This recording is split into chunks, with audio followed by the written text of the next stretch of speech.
What's up, everybody? Welcome to another edition of Seahawks Forever. I'm Dan. Welcome to the channel. If it's your first time, consider hitting subscribe or hit that thumbs up if you like what you see. Still sticking with this graphic. Not gonna move on from that anytime soon. The Seattle Seahawks are your Super Bowl champions, and much of the narrative and the storyline throughout the season and leading into the playoffs was centered around their quarterback, Sam Darnold, right? Of course it was. The meltdown last year against the Lions in Week 18 and the Rams in the wild card round. Never mind the fact that it wasn't all his fault. We always put it right on the quarterback's shoulders, especially one who had failed earlier in his career. Even this year, when we saw how he carried this team at times through the second half of the season, how he rebounded from Week 11, that debacle against the Rams where he threw 4 interceptions, and still brought him back with some incredible high-level throws to give him a chance to win that game. And then the performance in the playoffs, the dominating performance in the NFC Championship game, and a very workmanlike, efficient performance in the Super Bowl that some people still want to criticize him for, and they still want to use it as evidence that they don't think he's a good quarterback. Go watch the second half, by the way, instead of the first half. Look at the numbers and then watch the tape and then tell me you don't think he played well in that game. But I am here tonight to tell you once and for all something that I've believed since about Week 5, since I really could see that this was legitimate. And a lot of this was based on my experience being at training camp all of August, being credentialed, being on the field, watching all the practices. I knew then something was brewing here. But it was hard to get people to believe me because all they had to go on was what they'd seen on the field previously, and they wanted to focus on the negative. Well, guess what? I don't think there's any argument any longer that Sam Darnold is a top 10 quarterback in this league. And I'm not just saying that because I believe it, because I'm a Seahawk, because I make a living talking about him, because I've been a season ticket holder my whole life, because I've been a fan since the day they started playing football. I'm saying it because it's true. I'm going to show you numbers. I'm going to show you rankings. I'm going to show you where he fits with the other quarterbacks in this league. And then I'll take all of that and I'll tweak it with my own eye test and a little bit of bias. And I'll give you my final list of who I believe are the top 10 quarterbacks in the NFL right now. Right now, today, not based on anything they've done way in the past or their entire body of work, but for the last 2 seasons. We also have a ton to get to today. Mike Macdonald back to work in his office along with John Schneider, working overtime to try to get this coaching staff set. Some battles brewing between the Raiders and Seahawks over coaches. Some really interesting additions, some interviews, some blocking. All of that coming up next on Seahawks Forever. Welcome to the Seahawks Forever podcast. In-depth analysis on everything Seahawks. And now, here's your host, Dan Viens.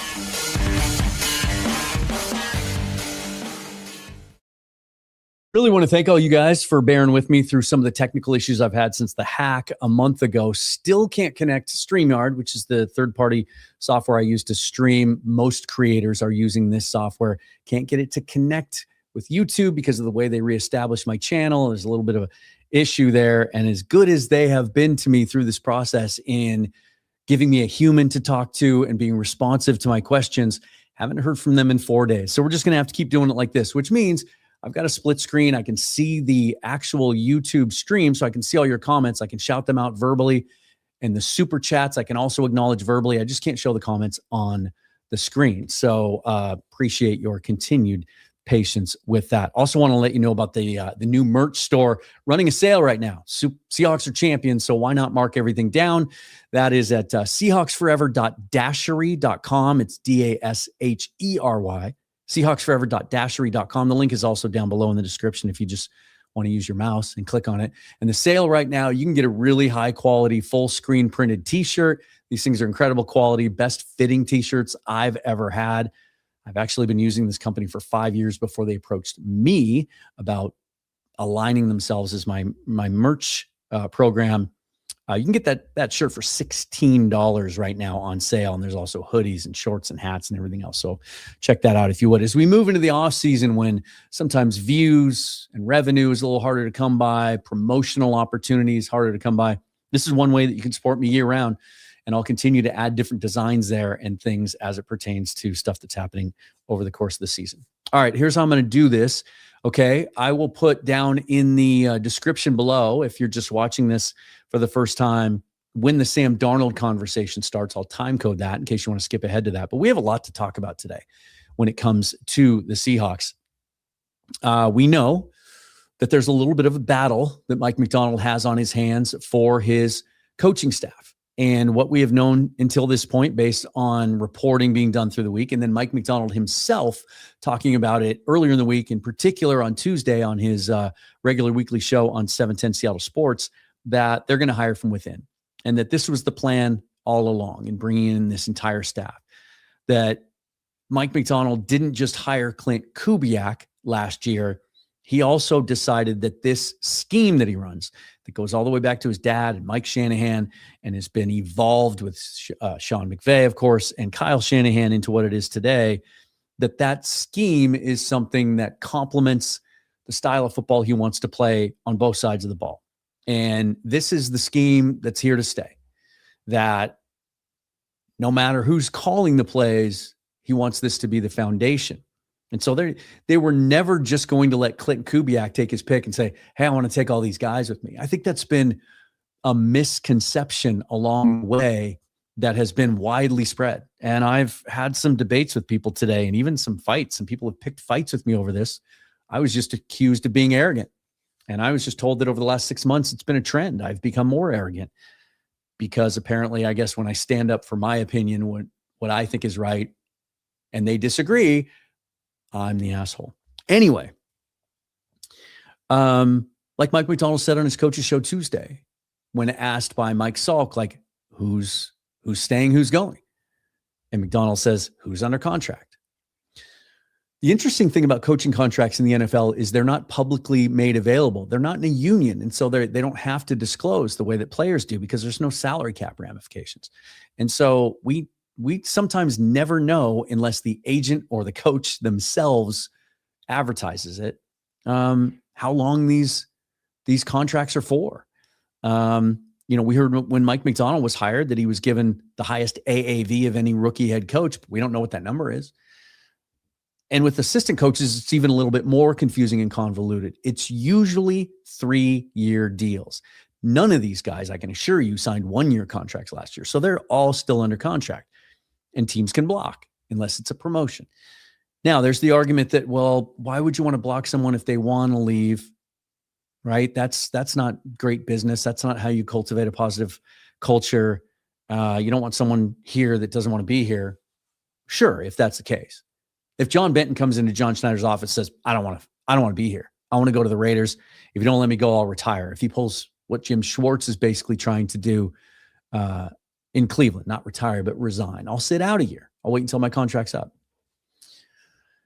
So that's all happening. But it was never going to be a case where Kubiak just got to handpick whoever he wanted to go with him. The other misconception I think that some people have had is that these guys have followed Kubiak wherever he's gone. Now, Rick Dennison has. To some extent, Andrew Ginocco has. He had a little diversion to the Chicago Bears, but he was with Kubiak in Minnesota, then he came back to him in New Orleans. John Benton has only spent 3 years prior to coming to Seattle this year with Klint Kubiak. 2019 and 20 in Minnesota, when Kubiak wasn't the offensive coordinator. And then the 1 year in New Orleans. Benton went and did his own thing. He was offensive line coach of the Jets for a while. He did work for his dad for 6 years in Houston many years ago when Kubiak was the head coach there. So I just kind of lay all that groundwork to give you some context to what's happening here. But this is what we know today. And there's actually so much of this information that I had to add a little update that just came down within the last hour. This is what we know so far. Justin Outen, the run game coordinator and assistant offensive line coach, and then he also took on some of the running back responsibilities after Kennedy Polamalu stepped away or was relieved of his duties. We don't really know for sure. There's been some reporting on both sides of that. Klint Kubiak wanted to interview him for his run game coordinator position. Guess what? That's a lateral move. Seahawks blocked it. Interesting that we haven't then seen any other news that Kubiak's going to interview Outen as his offensive coordinator. That's really the only opportunity that he would have now to try and get him on the Raiders staff. So good news for the Seahawks. I still think he's the leader in the clubhouse for the offensive coordinator position. And I tweeted this out today. I think kind of how it's going to go is Outen as OC. Jake Peets will stay as passing game coordinator. A new quarterback coach, get to that in a second. And then John Benton will stay as offensive line coach. And Kubiak will take Janocko, likely as his OC. He'll take Rick Dennison and potentially some other guys as well. There's Frisman and there's Prince and there's other assistant coaches as well that he might take. But he also has connections all throughout the league. He can put a staff together, even though it's late in the process. Then, first we heard that Arizona had hired a defensive coordinator and it wasn't Carl Scott. So we knew, okay, he's not getting the Cardinals job, but he might still be in the running for the Raiders. Well, less than an hour after that news broke that he was not going to be the DC in Arizona, it was announced that he is just staying put in Seattle. Does that mean he wasn't given consideration as DC with the Raiders, or that maybe that was blocked as well? Well, they wouldn't have been able to block that one. I think it was just Carl Scott deciding he wanted to stay in Seattle. Then the Seahawks brought 2 coaches from the outside into the organization, and these are fascinating hires, both ex-Baltimore Ravens coaches. Zach Orr, we know about. He was the inside linebackers coach and one of the key assistants under Macdonald when he built that dominant defense in Baltimore that got him the head coaching job here in Seattle. And then we're finding this out now. Zach Orr was actually offered the defensive coordinator position last year or 2 years ago under Macdonald when he came to Seattle, but Orr chose to stay in Baltimore because they promoted him to be the DC there. Now that didn't go well.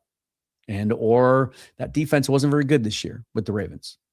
Or tried to tweak some things. When we went back and watched the Ravens Patriots game, I think it was week 14 or 15, to try and kind of scout the opponent for the Super Bowl, we saw that they were running a lot of single high safety in cover 3 and not the cover 2 shell that Macdonald has made so successful here. So a little bit different approach to it.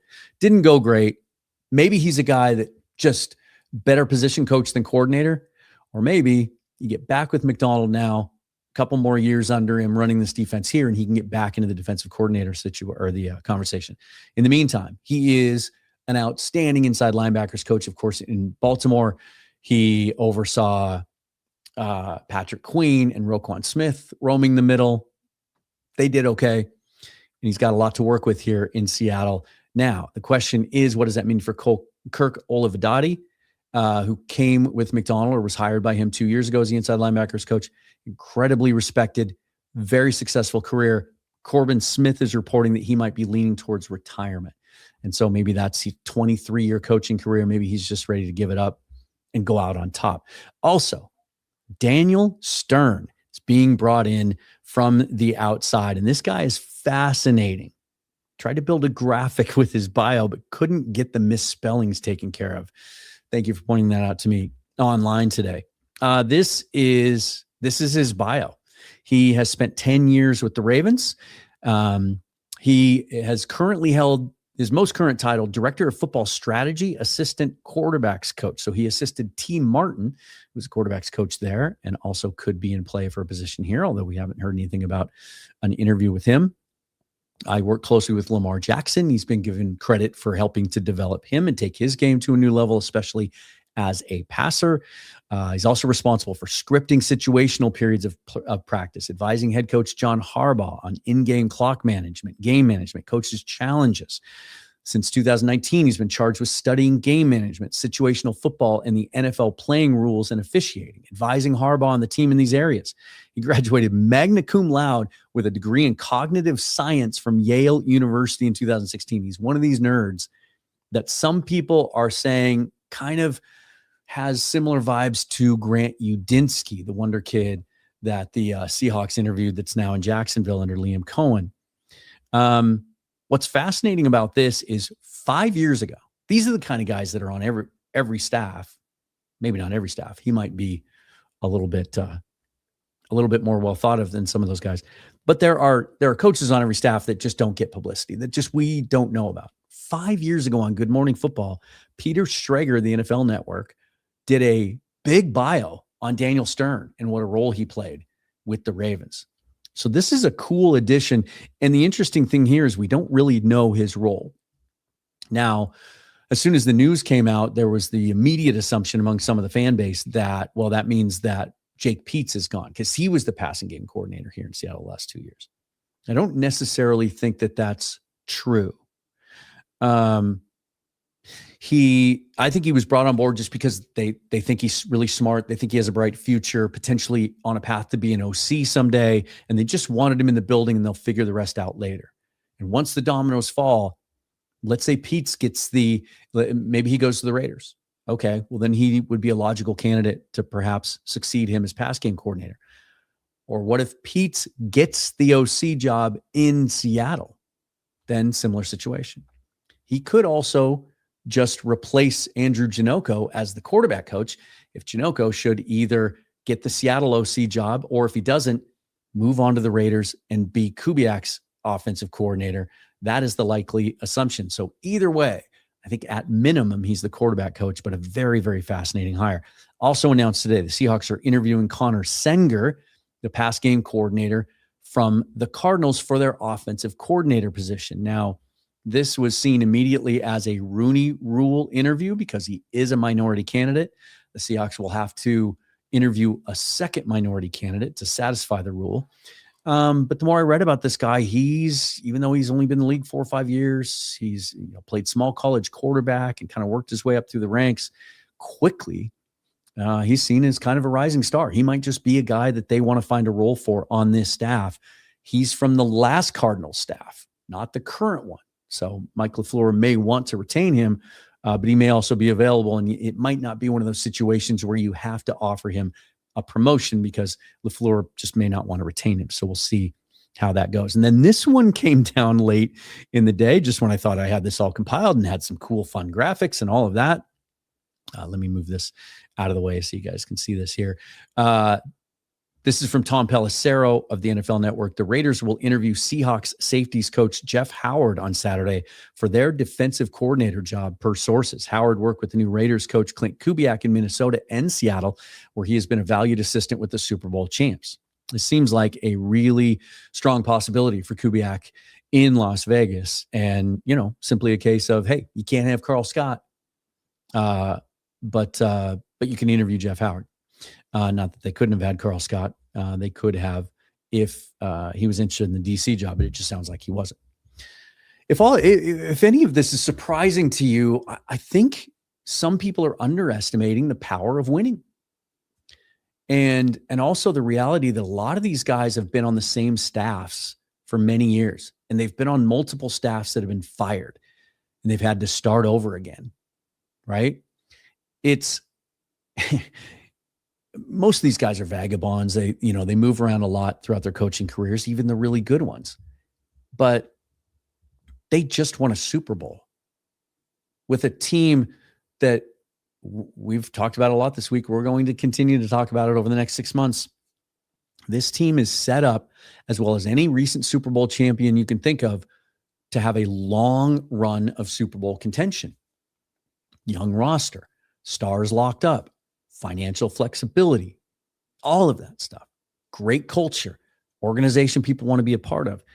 And so it shouldn't come as a surprise that someone like Carl Scott would say, I don't want to look at that opportunity right now. I want to stay where I'm at, even if it's in a lesser role. Those opportunities will come for me later. And I think the path to get there might be better where I'm at. As much as it seems like this hiring process by the Raiders was done so much more intelligently than their last 5, there's no guarantee it's going to end differently. Mark Davis has fired 5 head coaches in 6 years. He's hired some guys that seemed really promising. And as much as, I've had to admit that I was wrong that Kubiak would get a job this soon simply based on his dry personality and his speaking style. That clearly doesn't matter. He's super smart. He's a great coach. Players love him, and he's good at what he does. So I get it now. So I was wrong about that. But that doesn't mean he's guaranteed to be a great head coach. It's the worst roster in the league. By a lot, probably. Yeah, they have the first pick in cap space. There's no guarantee they're going to nail that. Look at John Spytek's first draft. Wasn't great. Didn't make a lot of sense in some areas. So, there's some uncertainty there. And do I want to go rebuild again. Take the worst team in the league and rebuild it. When I just experienced a Super Bowl win and have a shot to win more of these, that's a powerful, powerful attraction. So just keep that in mind. One other thing I want to talk about that we meant to get to on the Seahawks Syndicate last night, we just didn't have time to. Great discussion last night. It was a lot of fun breaking down the Super Bowl and reliving all that and what it meant to all of us and taking all your questions and comments. If you haven't checked that out yet, please do. It's a lot of fun. But they signed nearly their entire practice squad to new futures contracts. And I'm really intrigued by a lot of these guys. I thought their practice squad last year as a whole was one of the best ones they've had maybe in 10 years. And we saw a bunch of those guys contribute, and some of them got elevated to the 53. This is a strong group. And if you look at their history and you look at Mike Macdonald's willingness to play young guys, and you look at this coaching staff's ability to develop young players, I think you can look at this list and say, there's some future 53-man roster players on this list, and potentially even some future starters. A couple of my favorites. Chris Paul Jr., we've talked about on this show, did a whole episode on him. He was a 5th-round pick last year out of Ole Miss. Really liked what I saw at the Senior Bowl. The Rams loved him, but they had some things break for him last year. Nate Landman was a revelation. Sean Dolak, the undrafted rookie out of Buffalo, had a great camp. They had kind of a numbers crunch. They wanted to get him to their practice squad and protect him, but the Seahawks claimed him. Very, very similar. Same thing they did with Drake Thomas a couple years ago from the Raiders. And look how that turned out. So I think he's got a real opportunity here long-term in this thing. I really like what J.R. Singleton brought last year as kind of an undersized 3 technique, but who can also play even at 6'1", 290, 295, can also play nose technique and has a little bit of juice in the pass rush. Loved him in the preseason, loved him in practice, thought he really stood out. Jacardi A. Wright, I thought was another guy that I had never heard of, undrafted guy, came in late last year in training camp, really impressed, and then he got hurt. He could be in the running back mix this year in camp, depending on the health of Kenny McIntosh and how soon they expect Zach Charbonnet back. Really like Ricky White, the third. I thought he just got caught in a numbers game last camp. Thought he looked good in camp, caught the ball well, ran good routes, and he is a demon on special teams. We'll see what happens with Derek Young. His contract is expiring. We'll see what happens with Rashid Shaheed, of course. I expect him to be re-signed, but you never know what's going to happen when it comes to free agency. We'll see how healthy Torrey Horton is. Sounds like he was 100% healthy this last week, and they expect him to be able to do the whole offseason to be good to go.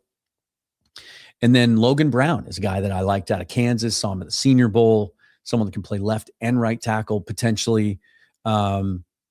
I can name everyone off here, but Maxon Hook is another one. Another Senior Bowl guy that I saw, like his size. He spent all season on the practice squad as of about, I think it was week 1 or 2 that he was added. Don't know what's going to happen with Kobe Bryant, and Hook may have an opportunity there as we get into the season. All right. Before we get to the Sam Darnold stuff and some of your comments and questions, I just want to do this. If you've been following along all season long, enjoying the Sleeper app, I hope you've enjoyed it. I think it's the best sports app out there. And now football season's over, but man, you can still have a lot of fun doing just about everything else, right? There's the daily fantasy sports. You can follow baseball, basketball, all of that right now. But now you can pick games. That's something that you couldn't do until now. It's called Team Picks. And you can see here, you simply select which team is going to win the game or not. And then you can pick more or less based on the over under. And right now they're going to give you a special opportunity to sign up with a free $20 entry, no deposit required. You simply need to use the promo code forever. And that's, and then you can take advantage of all of their features. Check out the Sleeper app today. Terms and conditions apply. See their terms of use, currently legal in over 25 states. Gave the next one away. 25 steaks. Yeah, you could buy yourself 25 steaks from Omaha Steaks, and they're going to be USDA certified. They've been doing this for a long time, you guys. I've got so much stuff in the freezer. We had smash burgers during Super Bowl that I made. And, you know, I'm a good cook, but you got to have good meat to start with. And those things turned out chef's kiss quality. But what they're known for and their foundation is the USDA certified steaks, and they're going to deliver them right to your door and individually cryopacked in a cold case. And right now, it's their President's Day sale. They're going to give you 50% off site wide. But because you watch this show, you can take an additional $35 off at checkout if you use the promo code FOREVER. So go to omahasteaks.com and use that promo code FOREVER for 50% off site wide and $35 additional dollars off at checkout. We've got some bacon wrap fillets that we're going to have this weekend. I know you're going to enjoy these. You'll thank me for it later. All right, you guys. So this is what I did. You like numbers? I got numbers for you. I said at the top, and if you missed that, I'll reiterate it. We make a lot of these debates and arguments based on emotion, right? And our eye test, and we all think that we know better how good or not good somebody is. And I think that's where the variance of how we feel about players is even more pronounced with quarterbacks than it is with anyone else, because obviously they have the ball in their hand on every play. They're the key to what we see. And whether you've been watching football for 5 years or 50 years, you've watched the quarterback, and we all have an idea of what we think makes a good quarterback.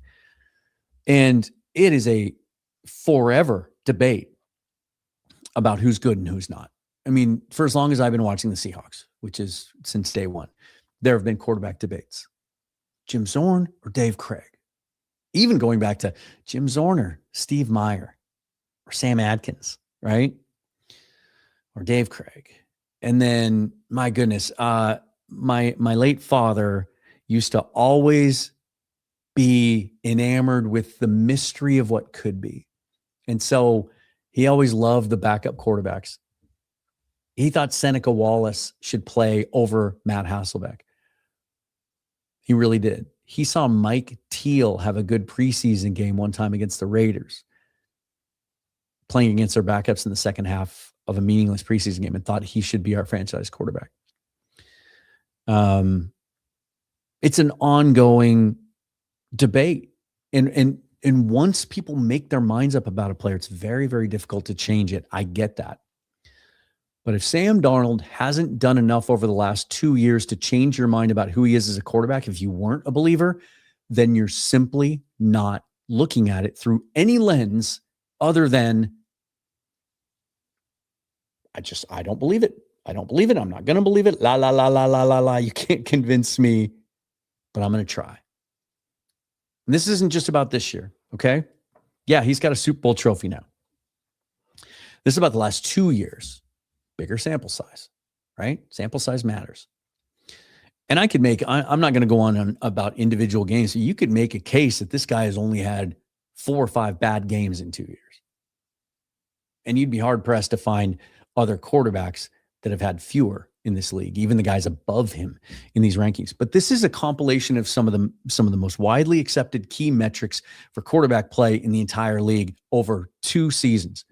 This is just regular season. And I filtered this by 350 minimum dropbacks. You can do this yourself. You can go to a bunch of different sites and you can filter it. PFF, of course, is one.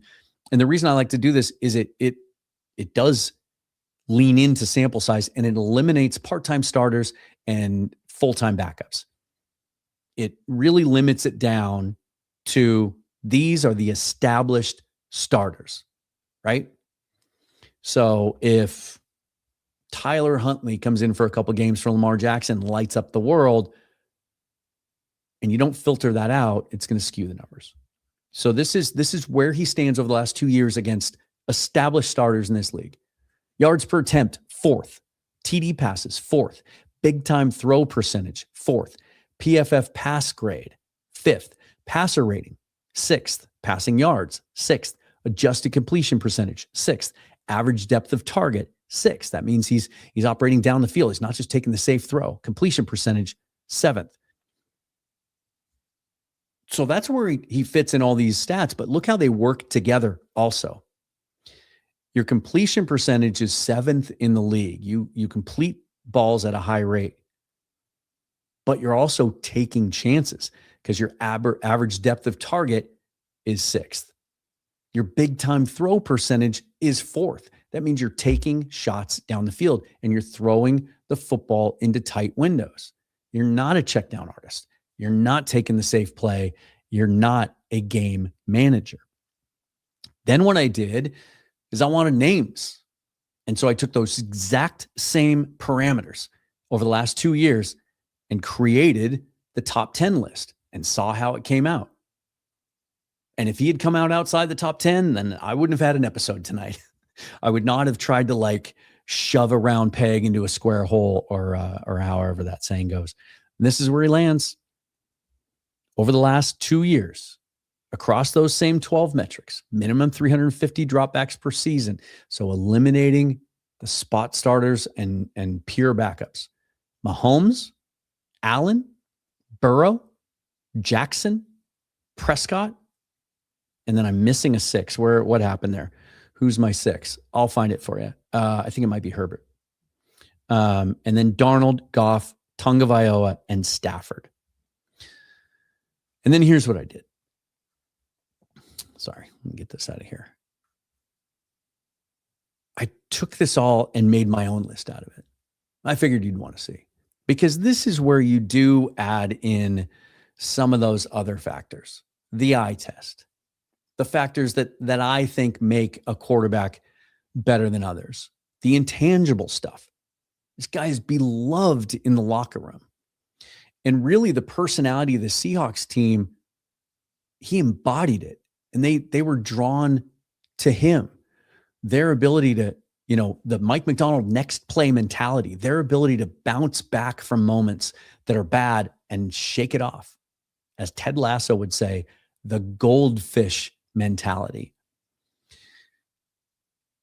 The whole team adopted that. They follow him. They love Sam Darnold. I could play the Ernest Jones clip for you again, but I won't. And so I compiled my list based on top 10 quarterbacks in the league, in my opinion, right now. Right now. Not 20 years. Don't give me Aaron Rodgers. Don't do that. Right? Right now. Not the future. I'm not going to put a guy in my top 10 that hasn't proven it yet, but that I think has the traits. Right? There's guys that the jury's still out on. I had Jaden Daniels as my number 1 quarterback prospect in the draft 2 years ago. He's not in my top 10 just because he's talented.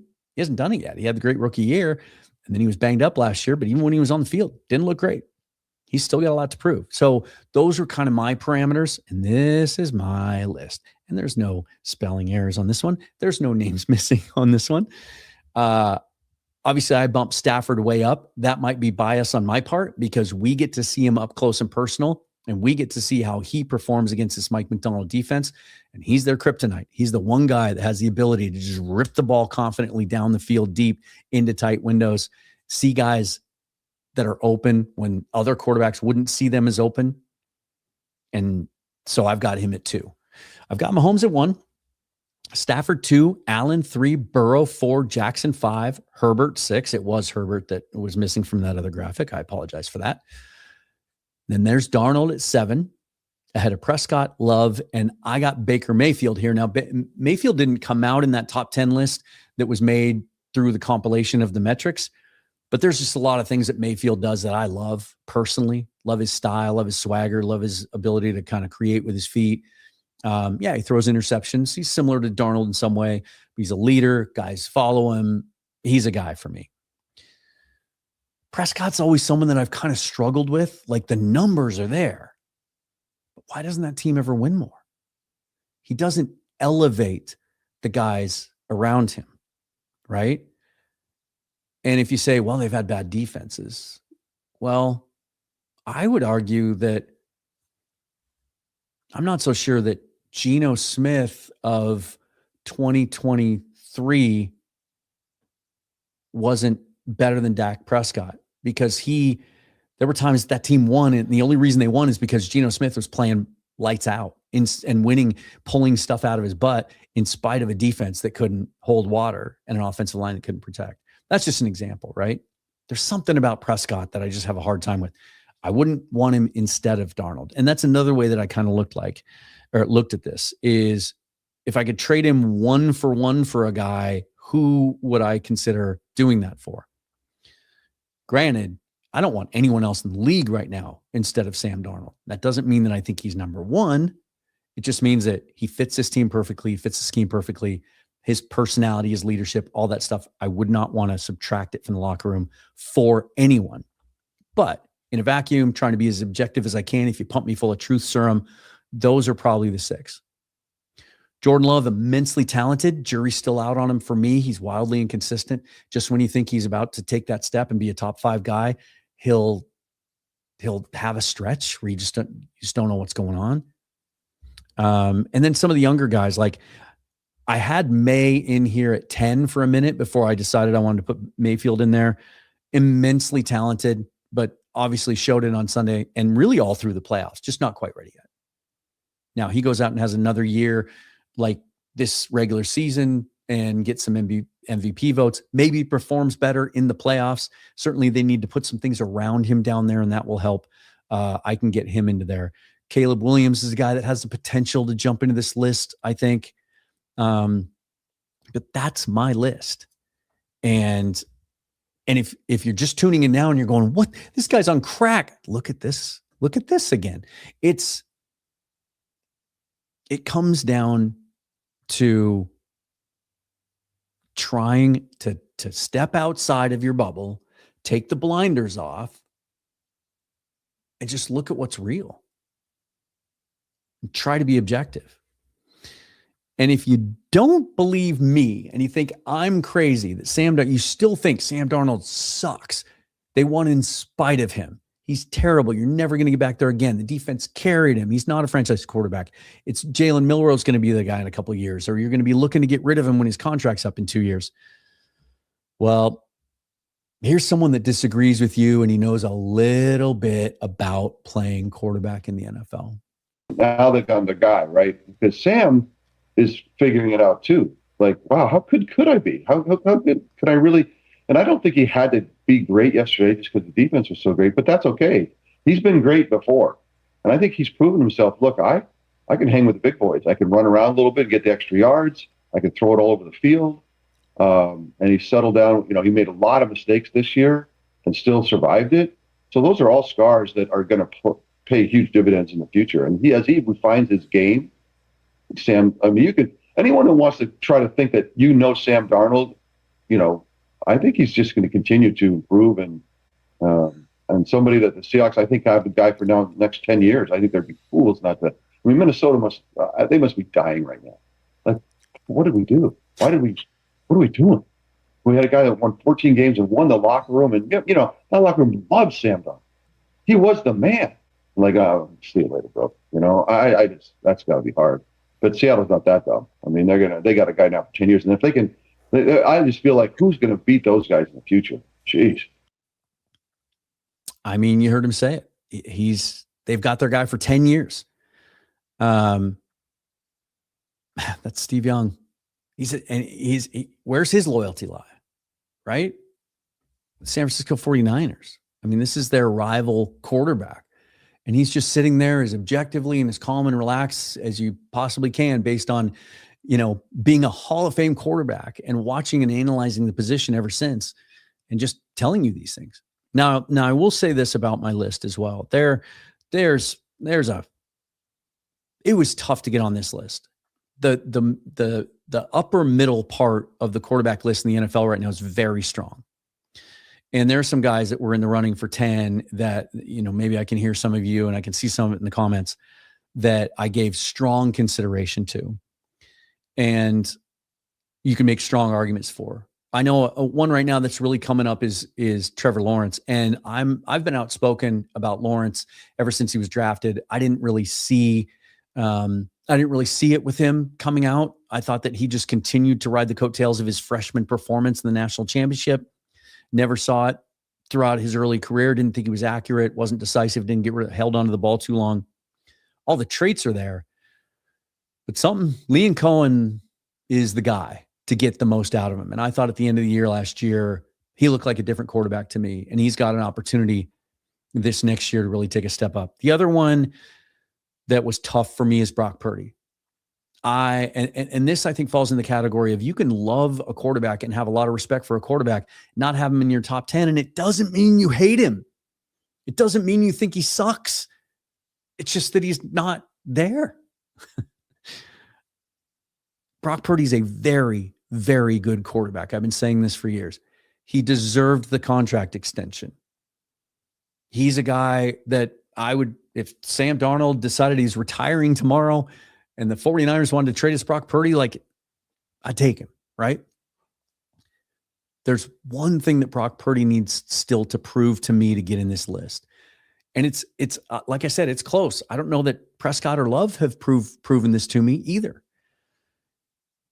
Can he play off schedule more? And I don't mean scrambling around.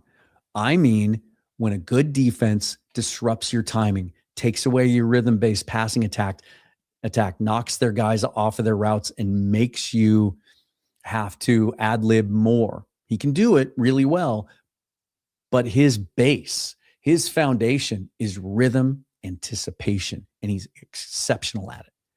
But that's why the Seahawks have finally got their number, is they disrupt all of that. And so maybe I'm being a little harder on him because of what I've seen here in Seattle. But if next year against us, he plays better and he looks like he's maybe adjusted to that and taking the next step, I would easily put him in my top 10, probably over Love. Even though Love is at 9 and Mayfield's at 10, I just love me some Baker Mayfield. Maybe I should have flip-flopped those guys. Purdy was that close. Okay. So that's where I am with that stuff. Now, again, just a reminder, I can't show these comments on the screen. Unfortunately, I'm really sorry about that. But I can certainly read them off. So thanks for being here, you guys, on a Friday night, right? I know that's not a great night for people, they stay at work later, they go to happy hour or whatever.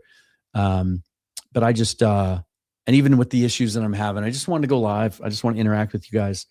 And I was originally going to do this show as a pre-produced one and edit it all together, make it all nice and tight. But I just wanted to be here with you guys since I've kind of lost some of the time that we get to spend together. Shane from Down Under, my good buddy. How are you? Disappointed. I know that it's going to be Rams Niners instead of the Seahawks this year, but yeah, $7.99 super chat. Thank you for the donation. I really appreciate that. I still can't believe Klint Kubiak left the Hawks for the Raiders. Bad move, in my opinion. Thank you for your awesome coverage. National champs, not world champs. Hey, it's just what you say. It's widely accepted and has been for many, many years. I remember being a kid, and one of the reasons I always wanted the Seahawks to win the Super Bowl is so you could get the Sports Illustrated package afterwards, right? As soon as the game was over, they'd show that ad and they'd be like, your Seattle Seahawks are world champions. Order the DVD now with the behind the scenes. You get a hat, you get a shirt and all that too. It's world champs, man. Until there's a team from Australia that can come beat us at American football, it's world champs. Just like you could say, whoever wins the Australian Rules Football League down there could be world champions, or rugby. I don't know. Whatever. Love you, man. Thanks for being here. Here's the thing about Kubiak to the Raiders is they do have some things going for them. And I believe that if it was just as simple as looking at their history and Mark Davis being the owner, yeah, maybe he wouldn't have taken it. But Brady changes the equation a little bit, and so does John Spytek. And this was something I didn't learn until late in the process, but he and Spytek have a history. They actually spent time together in Denver during the year that Kubiak was there. And Kubiak says he's the guy that helped get him through that season with everything that was going on with Hackett and Wilson and all of that, and 3 different play callers and hirings and firings. Spytek was the guy that sort of put his arm around him and said, you're special, just be you. Do what you're doing. You have a great future in this league. So there was that connection. That's a guy that he trusts. You also look at some of the tangible stuff, right? There's some pieces in place there. You think he's going to enjoy working with Brock Bowers and even Michael Mayer? And as bad as their offensive line was, we saw how much this scheme with the outside zone blocking scheme can help a line. It's one of the things Mike Macdonald talked about when he hired all these guys is a little easier to coach. It's a little quicker. You can get an offensive line good quicker, if that makes sense. And they've got a good left tackle in Colton Miller. They've got Jackson Powers Johnson, who is he a center in that scheme or a guard? as much as he wants to play center. Maybe he's more of a guard. We'll see. A couple of the guys they took on day 3 in the draft last year had to be forced into action, looked pretty decent. And they've got like top 5 cap space and the number 1 pick in the draft and a chance to get a quarterback they believe in. And it really fits this scheme, regardless of whether you think he's worthy of the first pick or not. One of these days, I hope we stop talking about that. It's just when you have a chance to get a young quarterback you believe in and that you think you have a chance to develop, you take him and you don't look back and you figure everything else out in another way. Now, maybe it all does fail. I'm not convinced John Spytek can draft well. Last year's class made no sense to me. They should have focused on the trenches early on. But they end up taking a running back at 6 and then a corner and 2 receivers in their first 4 rounds. They should have focused up front. We'll see if he does this year. But here's the other part of it. It's the lore, also the history. Coaches have big egos. They think they can succeed. The uniforms are badass. I don't think that probably played into it. But it's the other one, and it's the fully guaranteed money. It's probably going to be, it's a 5-year deal. We know that. It's probably going to be, sounds like just reading all the tea leaves, connecting all the dots. It's probably going to be 5 years, $75 million. That's fully guaranteed if they fire him in August. $75 million, fully guaranteed. As much as this guy's moved around and been fired, had to move his family around the country, coordinators barely make $1 million. That's to turn that down just because I love it in Seattle and there will be another opportunity. You don't know that there will be. So I think it makes all the sense in the world. I get it, Shane. I get it. But I do think that has had an impact on these other coaching moves that we talked about earlier. And if you're just joining me, let me throw that back up here again. This is a recap of what we've seen today. And then Jeff Howard, obviously, also interviewing. That came down late after I built this graphic, interviewing for the DC position with the Raiders. Yeah, let's see. So Komodo says, I think Macdonald's committed to the West Coast system for sure. Yeah, in particular, the Kubiak Shanahan scheme. He is. Let's see. Shane says, can't wait to dive into the offseason with you, Dan. Still kind of looking back at the Super Bowl. I'm going to do a show this weekend on my favorite 10 plays from the Super Bowl, and then we'll start turning the page. Might have one more episode next week, though.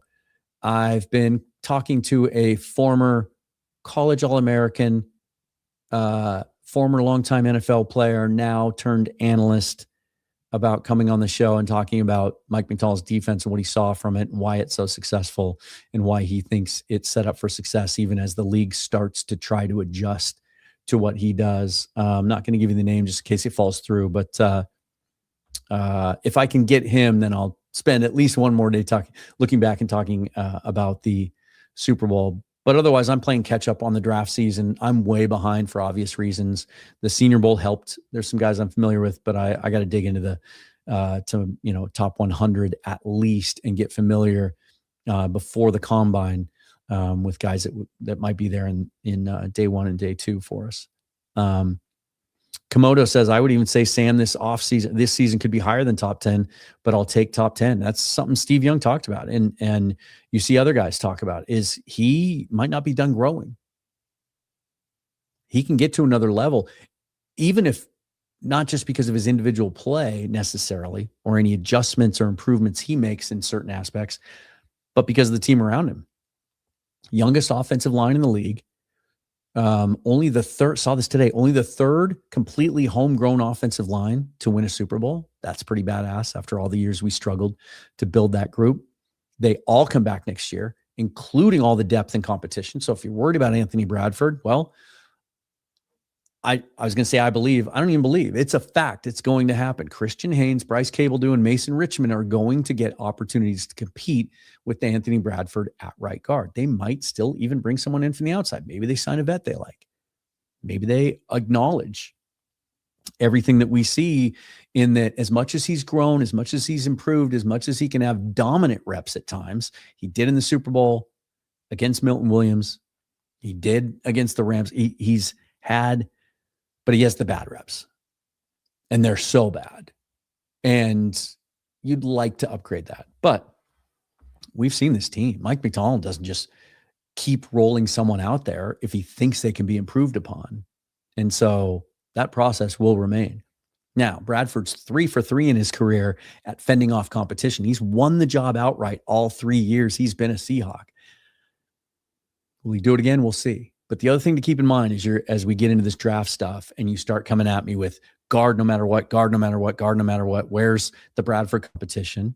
Again, Haynes, Cabledew, who they love. I think he's the guy that has the best chance. Richmond. And also anyone you think about drafting this April, ask yourself this. Does he have weaknesses? What does he have to improve? They all do. One of the reasons there's an offensive line problem in the NFL is the jump from college to the pros is vast. They're not training these kids properly. They're all transferring. They're getting different schemes every year. They're not getting consistent coaching. They all come to the league with massive learning curves. Not many guys do what Gray Zabel did and just hit the ground running and become effective from day one. They all need to grow in some respects. Some of them take 2 or 3 years. We offered $80 million to Will Fries this last offseason. He signed with the Vikings for $88 million. What did we offer him? 3 for 56 or something like that. We offered him the biggest contract up until that point the Seahawks had ever given to an offensive lineman. Will Fries wasn't good until his 4th year, the last year of his rookie deal. Wasn't very good before that. Then y'all wanted to pivot to Tevin Jenkins, same situation. He was a higher draft pick. He was a 2nd-round pick. He stunk his first 2 years in the league, and then he got better.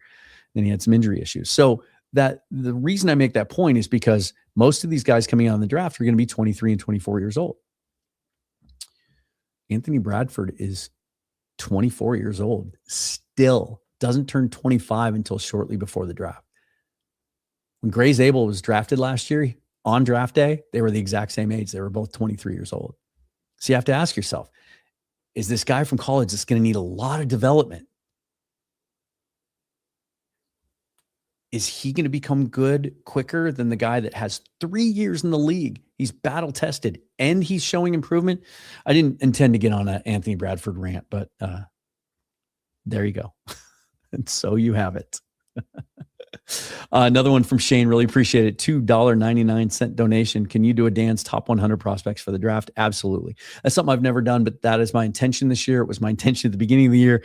I laid out all these study guides and built all these things. I was going to, because I get to do this full time now, no more working in my old career. I got to watch college football more so than I ever have. I was going to track these guys throughout the season. So as soon as the season was over, I'd have a good idea who my top 50 was.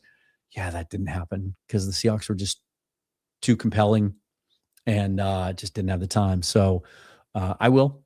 And we'll get there by the draft.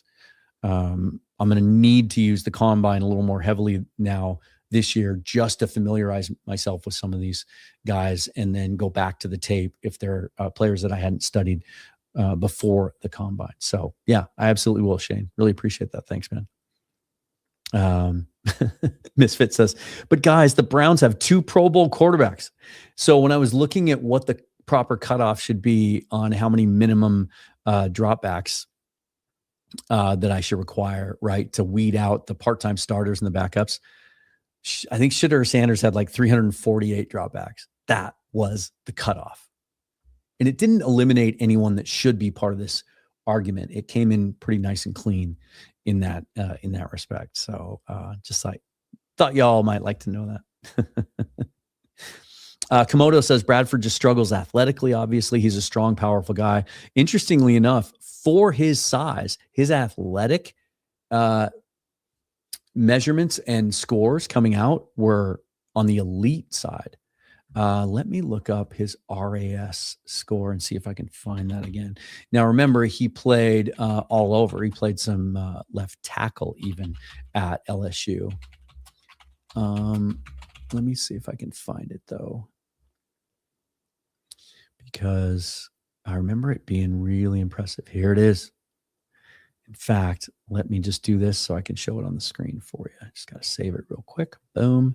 Then I can do this. Hey, ask and you shall receive. Shoot. There. Hold on.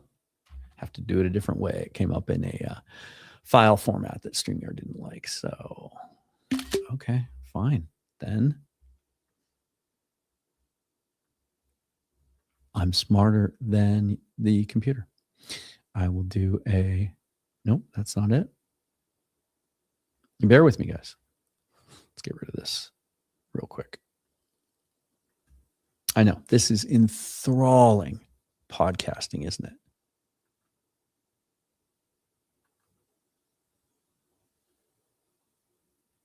Hold on. Oh, you guys, sometimes I love Apple, but there are times that it just drives me wacky. There it is. Okay, so this is the relative athletic score where these guys have been doing this for a long time. They do a really great job. Kent Lee Platt, I think. And they compile all the different testing measures and then they put it together and it's all based on height and weight, right? So Anthony Bradford's 335 pounds. So it's his athleticism relative to other guys that are his size and weight. And here it is, 9.56 on a scale of 10. You look at the green and that's elite. His 40-yard dash, 20-yard dash, his 20-yard split, 10-yard split, his vertical and his broad, his explosive testing is elite. And then even his shuttle and 3-cone is okay. So the athleticism for his size is certainly there. And you can see how that appealed to them out of the jump. I'll say this though, again, I want to make sure that you all understand that I'm not saying Anthony Bradford should be the starter no matter what. I'm saying this offensive line improved dramatically this year. Gave us our best offensive line we've had since 2014. Gave up half as many sacks as they did a year ago. I think it was only 27. Got that running game going near the end of the year. It was one of the best running games in the league. Going up against good defensive lines, good defensive tackles. We saw him improve. He still struggles with some pass protection technique. And I still think he does need to lose 10 pounds and get a little bit more athletic. We had heard that he reshaped his body a little bit last year. And maybe I saw it in camp, but boy, he sure found it again during the season, didn't he? So I'd like to see that from him.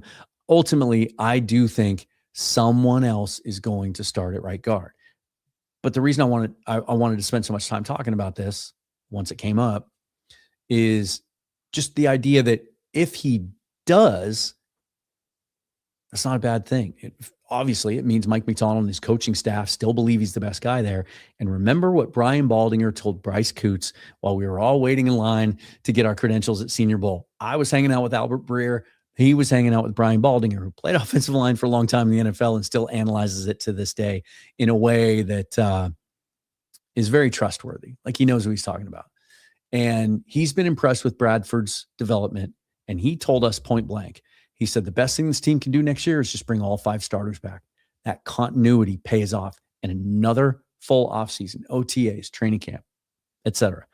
Now, all of that being said, I think if I had to bet on who the starting right guard is to start the season next year, I think it's Bryce Cabledew. He's so athletic. He's another converted tackle. Saw some good stuff from him in his limited opportunities this year and in camp. He might be a guy that with another full off season and another full training camp could really, really get in there. And now you're talking about, boy, you want an offensive line that's athletic and can run this wide zone scheme. Like to me, Jalen Sundell is fully entrenched as a center. I think the sky's the limit for him. And you put another guy like Cabledew next to him. Now, one adjustment they made late in the season with Bradford is they just stopped calling stuff that required him to pull or really get to the deep second level. They'll have Zabel do that, obviously. They just stopped doing it for Bradford. You know, the old saying that, like, figure out what you're good at and do that. But with Cabledew, the whole playbook could be open. And I think that's powerful. There also is indication that at the trade deadline, they did look into Cesar Ruiz from the Saints, which obviously indicates that they think an upgrade there is possible.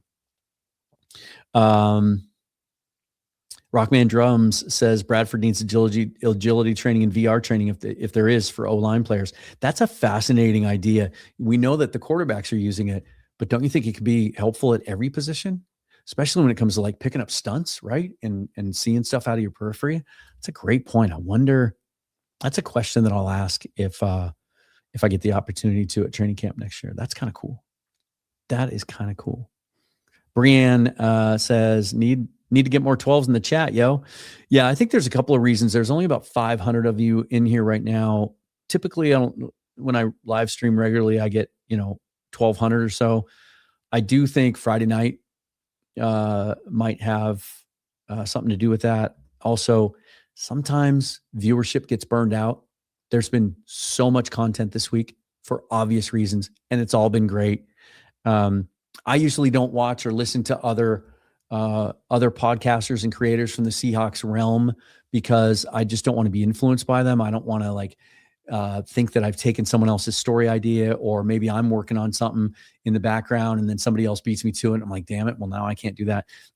So I don't during the season, but this week, I drove back from Columbus a couple of days ago. It was about a 3-hour drive. I listened to my buddies over at Seahawkers Pod, their 2 reaction shows. And so I do kind of work through that at different times of year. Those guys are great, by the way. Love those guys. Sketchy White chiming in says, what do you see as unintelligent as hiring Pete Carroll? Seems to me Pete just didn't hire new school coaches and brought old habits into a bad roster. I think Pete's biggest failing with the Raiders isn't all his fault. Unless I think, let me finish my first thought. I think the downfall ultimately with what happened to the Raiders is we now know, because sometimes you don't get the reporting, you don't get the insight till after something has happened, that there was disconnect there between he and the front office. Chip Kelly wasn't his choice, and keeping Patrick Graham was not his choice. And if you're going to take Pete Carroll, a guy who was wildly successful in the NFL because he went and had the success he did at USC, which put him in a position when he interviewed for jobs in the NFL to say, my way or the highway. We run things my way. I get final say on everything. That was the key to him succeeding in the NFL. He didn't have that kind of leverage with the Raiders. He had been fired. He's an older coach. There weren't a lot of other teams knocking on his door. And so he had to accept lesser responsibility. Those were not his choices. And then you heard stories throughout the year about Kelly and what a disaster he was. And even Patrick Graham and how he and Carroll kind of butted heads, and Carroll was trying to get Graham to adopt his defensive principles. And those aren't things that Graham is used to coaching. And so now what are the players getting? Mixed signals. So that's why Pete failed. I'm not so sure that if you had given him a second year, and I kind of thought there for a minute they were going to, and if they had seen it his way and allowed him to hire his guys, maybe it still could have worked. And so I do think, I don't think it was an unintelligent hiring, if that's what you're implying. I do think there's enough strong indications that the Raiders really thought they were going to get Ben Johnson. Tom Brady really thought he was going to get Ben Johnson. He thought he was going to be able to close that deal. And when they didn't, and it was late in the process, they really didn't have anywhere else to turn. So that's what I think happened there. So I love Pete. I just wish it hadn't gone that way too, because I would have thought that we'd see a statement from him this week. Maybe he's bitter or whatever. It doesn't seem like the kind of person that holds on to that kind of stuff, at least not from the Seahawks. And so I'm kind of surprised he hasn't come out and said, hey, congratulations to the Seahawks. Jody Allen, everybody all the way down through, and John Schneider, my boy. And kind of surprised we haven't seen that. JO2454 says, rant away. Somebody at one point said I should call them dangents instead of tangents. And maybe one of these days I'll make a graphic and I'll be able to put that on the screen. But anyway, just to finish up, you guys, again, thanks for being here. Just go back to this and, just kind of finish with the point that I started with. And that is, we all have our own opinions and we all have our own ideas. And I certainly don't ever want to sit here and try to say that I'm right and everyone else is wrong. I have been wrong about more quarterbacks than I've been right about. I'm very proud of the ones I'm right about. I identified John Kitna when he was at Central Washington University playing against the University of Mary in the NAIA semifinals back in 2005. And I called my dad that day and said, I think I found our next starting quarterback for the Seahawks. I'm not kidding about that. And then when we signed him as an undrafted free agent, I called him again. I said, he's going to be a starter within 3 years. But but I've been wrong. I thought Ryan Leaf should have been taken ahead of Peyton Manning. I thought at the time it was because I just thought Leaf had a better arm and just had better traits. I didn't take into account the off-field stuff and the intangible stuff. And also I was kind of blinded by my WSU loyalty. I get that now. I thought my buddy and my ex-best man and my ex-roommate, Tim Rosenbaugh, was going to be a great quarterback in the NFL after being a first-round pick by the Cardinals. That was obviously based in bias, although I do think if he hadn't gotten the major injuries that he had early in his career and retired with the herniated disc, as he had to when he was trying to come back, that he would have been a really good quarterback in the NFL.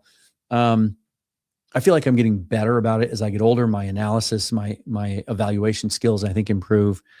Some of this, surely, you can never take personal bias completely out of an equation, but I try to as much as possible. If I ran all the numbers today, all these numbers over a 2-year period against all the other starting quarterbacks in the league that have had a minimum of 350 dropbacks or more, and the numbers didn't work out, and these were all 10s and 12s and 14s, we wouldn't be sitting here today. I wouldn't be able to do this episode. I wouldn't try to finagle it, right? And to fit my narrative. There's enough of that out there. You don't need that from me. What do I always say on my channel? I think it's in my in the description of my YouTube channel. It's thoughtful analysis of all things Seahawks. I try to be that way. And I do strongly believe that not only have the Seahawks found their franchise quarterback, and as Steve Young said himself, their guy for the next 10 years, not only do I believe that he's the perfect quarterback for the Seahawks right now and that he's going to allow them to compete for Super Bowls every year for the foreseeable future, but I believe objectively he is a top 10 quarterback in this league. And based on all the numbers and all the metrics, forget about just my own eye test opinions. If you disagree with me, I just don't think you're seeing it. And I think that's intentional. You just don't want to see it. So that's where I'm at. Late shout out to my boys over at Fast Fashion Brewing. Football season might be over, but baseball season's starting. Mariners are in spring training. That's the coolest thing, or one of them. It's not the coolest thing. It's one of the coolest things about the Seahawks playing so late in the year and winning a Super Bowl is boom. Now we're in spring training. It's baseball season. And this is a great place to go when you're down in Soto going to games. It's on First Avenue, 1700 block. Just about a block south from the King 5 studios right there. So right next door to Hooverville, right across the street from Showbox Soto, the concert venue. Best craft beers in Seattle. Their German Pilsner, or Bavarian Pilsner, I believe, was recognized nationally by Craft Beer Magazine last year as one of the best in the country. They also make these fantastic handcrafted pizzas. Go say hi to my buddy Matt Storm and his dad Randy and tell them I sent you. I am proud to have them as a sponsor of the show. Let's do this. Follow me on Twitter at Seahawks Forever. That's where you can keep up with all of my stuff. I will be working this weekend on my top 10 plays from the Super Bowl, favorite 10 plays, I suppose. If you don't see that tomorrow, it'll be ready Sunday for sure. That'll be a pre-recorded episode, so I'll get that up. And then I'll do another live stream this weekend, just trying to kind of make up for lost time and hang out with you all and try to get as many views as possible because of what the hack cost my channel. Still working on that issue so that I can connect the two and show your comments on screen. I'm confident that'll be done soon, you guys. Let's just do this before we go. I just want to show this since we were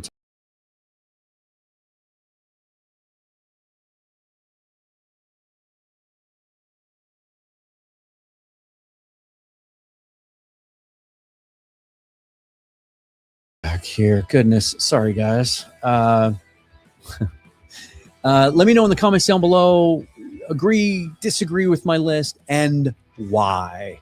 Not just you're an idiot, not just you're wrong, but why. Maybe even what adjustments you would make to this list, who you would have higher or lower, who I didn't include that you would include, and then why, and back it up. I would love that. I love that kind of debate. In the meantime, subscribe to the channel if you would, please. Hit that thumbs up. It really helps with the algorithm, get these videos out in front of more people. If you listen on audio, a rating or a review, especially on Apple, a 5-star review really helps push that distribution out farther as well. Check out the new merch store, link down below. Big sale right now. T-shirts for $16. Get them while you can. And then all the other ways you can support me as an independent full-time content creator, list and link down below as well. Thanks, you guys. Really appreciated this. We'll see you again soon. Forever and always. Go Hawks.